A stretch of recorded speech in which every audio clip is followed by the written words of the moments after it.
السلام علیکم ورحمۃ اللہ وبرکاتہ۔ ویور آپ سب کیسے ہیں؟ اللہ کے کرم سے اور پیارے محبوب کی محبت کے ساتھ خیریت سے ہوں گے۔ ویور جتنے بھی میرے چینل پہ نیو آنے والے ہیں، میرے چینل کو سبسکرائب کر دیجیے اور لائک کر دیجیے اور شیئر کر دیجیے۔ ہو سکتا ہے کہ آپ کے لائک اور شیئر سے ہماری دنیا اور آخرت سنور جائے۔ ویور یہ ایک قرآن وظیفہ ہے، سورۃ القدر۔ سورۃ القدر کے اتنے فضائل ہیں، بیان کرتے جائیں بیان کم ہو جائے گا، لیکن اس کے فضائل کم نہیں ہوں گے۔ لا تقنطوا من رحمت اللہ، کہ اللہ کی رحمت سے کبھی بھی نا امید نہیں ہونا چاہیے۔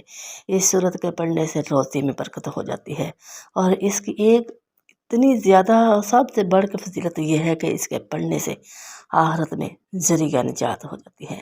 اور جو میرے بہن بھائی یا بیٹیاں جن کو لقوہ ہو چکا ہے، انہیں چاہیے کہ اس صورت کو 3 بار پڑھیں۔ 3 بار پڑھ کے تو اول احد روشری پڑھ لیں، انشاءاللہ لقوہ کی بیماری سے شفا یابی ہوگی۔ توکل اللہ ہونا چاہیے، جو بھی کام کریں اللہ پہ پورا یقین رکھ کر کریں، انشاءاللہ اس صورت کے فائدے ہی فائدے ہیں۔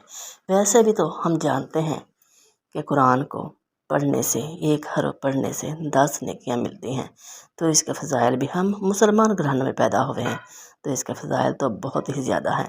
نومولود بچے کے لیے ہے کہ ماں کا دودھ اتر نہیں رہا تو اسے چاہیے کہ اس سورہ کو 3 بار پڑھ کے اپنے اوپر پھونک مار لے، تو انشاءاللہ بچہ بھی سیر ہو جائے گا اور ماں کا دودھ اتنا زیادہ اتر جائے گا انشاءاللہ۔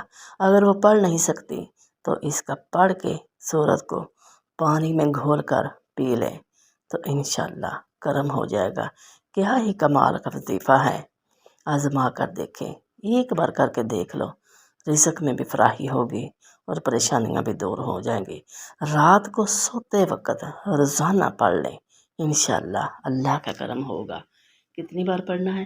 صرف اور صرف روزے کے لیے ڈیلی 7 بار پڑھنا ہے، رات کو سونے سے پہلے۔ جزاک اللہ خیر واحسن الجزا۔